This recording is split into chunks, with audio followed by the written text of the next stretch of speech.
Hey everybody, John with Forbes Cybersecurity here. Today I'd like to talk to you about securing manufacturing firms. Let's get going. The FBI has released manufacturing firms are one of the largest targets for the last 3 years running. Last year they were listed second as the largest target right behind healthcare. And why is that? Well, we've seen a lot. We've been auditing a lot of manufacturing firms recently and we've been taking a lot on. And what we've noticed is there's a lot of systems that manufacturers rely on that are potentially vulnerable to hackers, and the hackers know this. And they know that if they can either take down your operations or steal your intellectual property or contractual information or things like that, that you're likely to pay a ransom. So these things are all about money. And what are some of the things that make manufacturers unique and different as far as the targets that they are to the criminals? So one of them is that you have a lot of times ERP systems that are incredibly complicated and they're hard to keep running.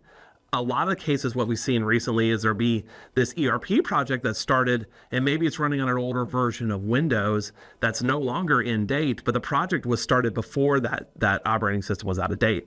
One instance we've seen is that the part numbers to move from one ERP system to another, and their existing ERP is end of life, so they can't upgrade it anymore. Those part numbers are in a format that can't be moved in.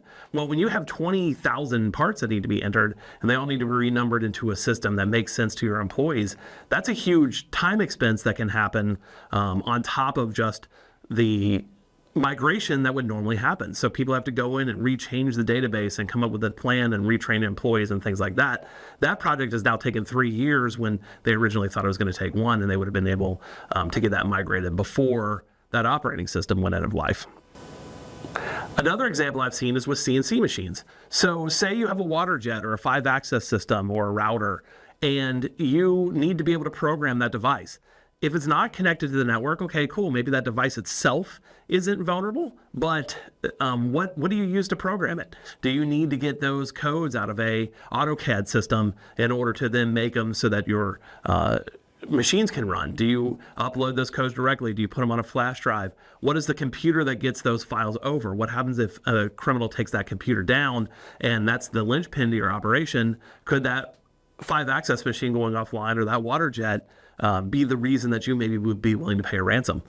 What if it is connected to the network? I've seen some of these systems have a Windows operating system that runs them, and they're connected to the network because it makes it easier for your employees to manage. Okay, that's fine, but is that system vulnerable? How long is it going to take to keep that thing back up if the OS goes down, if the computer that controls it goes down? And a lot of times places like to get a really long lifespan out of these machines, and 10 years isn't unheard of, longer than that. I've seen machines at places run for a really long time, but that software ages at a different span and a different speed than the hardware that those run on. And a lot of manufacturing firms I've seen recently get caught out on, hey, we tried to keep this device running for as long as possible to get the ROI out of it, but simply we can't do it because the OS that it runs on, they're saying it's running on Windows XP or something like that, or Windows 7, and those are end of life. How do I keep that protected and make sure the criminals can't take that system down, but also can't hurt the rest of my network by taking it offline?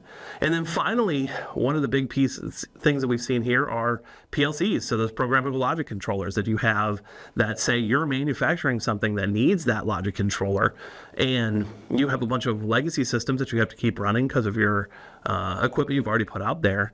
What's the case of, hey, maybe I need a Windows 7 box that's kept online to allow that to happen? And so what do you look at here? So you look at, okay, how do I make sure that I can use that system?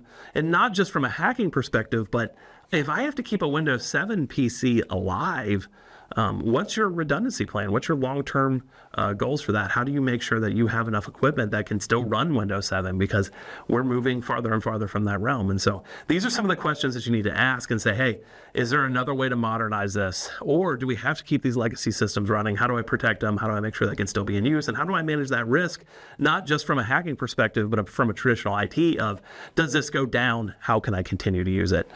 These are things that we help with. We help companies with this all the time. And so we look at, say, hey, maybe this one needs a maybe this one needs a migration project to get off of it. Maybe it needs to have some micro segmentation on the network to make sure the bad guys can't get to it. Hey, we make sure we have backups of these things or redundancies in place so that if this does go down, it's not during a time that is detrimental and crucial to your business. The last thing I want to see is for somebody to have to pay a ransom. But even before that, if we can, a lot of this downtime can be eliminated. If we can eliminate it before it becomes an issue, let's just do that and keep you running and making money, because that's the thing. You bought these systems to improve your efficiencies and make it so your employees work better and so you can get your product out the door faster. Well, let's make sure that continues and put the right things in place to protect them. So I'm John with Forbes Cybersecurity. Please reach out to us and let's get this conversation started. We've helped a lot of companies go through this and make their operations better. By the end of this, they're more streamlined. They know exactly what they're running on their systems, and they can handle contingencies, and they're more flexible and able to adapt to the growing changes in the market. So please reach out to us, John at Forbes. You can call us at 513-494-4444. Follow our YouTube page, go to our blog on our website, forbes.com/blog, and contact us. Go reach out and fill out the form and get in touch. We are always happy to help, and we want to help your firm be as strong as possible. Thank you.